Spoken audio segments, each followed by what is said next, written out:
Shout out also to Scotland Nature. They apparently are going to be one of the world's first rewilding nations. And that is exactly what it sounds like, an effort to bring wildlife back, wildlife that's been lost. Now, you may have heard of this in the past when you bring a certain species back to a region that it has left previously, either due to hunting or other environmental circumstances. They want to get the wildlife back. Mm-hmm. Over the past 50 years, 2/3 of the world's wildlife has been lost. 40% of the plant species are threatened to extinction. Yeah, humans, we keep doing stuff. Yeah. So there's all kinds of conservation efforts that have existed, but this one's a bit more controversial where you actually would bring in like a predator or something like that. Mm-hmm. And the example that you may have heard of in the past was in Yosemite National Park. They brought the wolves back. And they had to come up to Jasper National Park, grab a few wolves. They grabbed 14 wolves. They brought them down there, and the caribou was doing so well because all the wolves were gone that these new wolves showed up, 14, and they said, we'll take care of that right there. It's lunchtime. And not only did they have lunchtime, they had more babies because of it. Now you got wolves. You see, lunchtime leads to more wolves because everybody's like, well, we're healthy. This is good. Let's move on to the next phase here. Yeah. So famously, the wolf came back over there. Now, the predator that they're talking about here in Scotland, the Eurasian lynx. And they're making a push to rewild by introduction of not just the Eurasian lynx, but actually some other species as well, and some other aspects of rewilding. Commit to rewilding 30% of public land. Establish a community fund to support rewilding in towns and cities. Backing the reintegration of keystone species such as rehoming beavers. How about beavers twice in a show? Never happened before.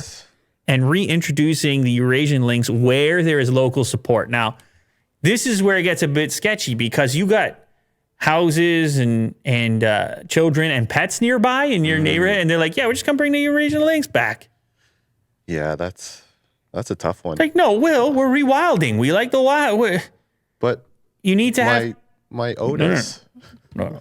Otis has no spot, all right, in the environment. All right, just stay inside, buddy. Yeah. But no, it's controversial. It terrifies some people. But what the reason it even gets talked about in the first place is because of the consequences of having no predator. So, for example, in what national park was I saying? Yosemite. Was it? Or Jasper? You know what? I think I had the wrong park. I need to make sure I'm right on that. Was it Yellowstone? Yellowstone. My bad. I said Yosemite. There's no wolves over there. I'm glad that I just realized Yosemite. Not Yosemite. Yellowstone. Okay. Anyway. So in this case, you have too many caribou or creatures like that. What is it? What is a caribou? Vegetation. A vegetarian. What is the word for that? What do you call an animal that is not a predator? It's not a prey animal. Yeah. A prey animal. They do too well, and then so they screw up the vegetation because they're overeating. It becomes barren. So the trees don't grow as well. And then the birds have nowhere to... It's like it's a crazy set of consequences because you didn't have just a couple of wolves. Mm-hmm. So they're saying you want to truly rewild, you got to have them all. But the consequence is you might have a lynx in your backyard, will you do? Well, I'll take it.